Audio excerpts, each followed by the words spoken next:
With the pricing theme, here's the thing. Pricing is really simple, but people often make it really, really complex. Here's the thing with pricing. The best price for your business, and I'll tell you this right now, is the highest price that people will pay you, okay? If you can sell whatever you're doing at $1 million an hour, that's your best price. If people are paying that, that is your best price.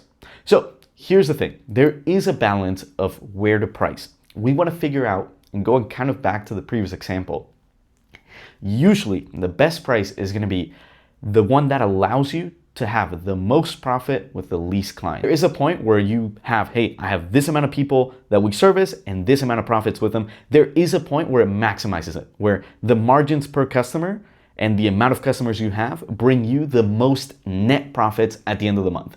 So figure out where that point is. For example, I have 10 clients, each of them I make $10 profit on. So I have $100 worth of profits, right? Or I could have 3 clients, each one of those I make $50 of profit off of. Which one's better? The one with 3 clients, because in the end, I'm making $150 of profit off of 3 clients. But if I had 1 client making me $50 of profit, now that math doesn't math up, and doing the 10 for 10 is much better.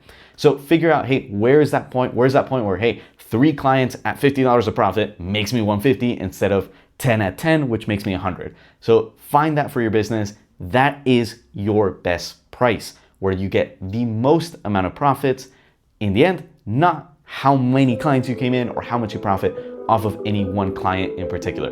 Look at the end of the month. A lot of the times you have to zoom out a little bit instead of focusing on just one specific client. Look at the overall big picture. What makes more money in the end?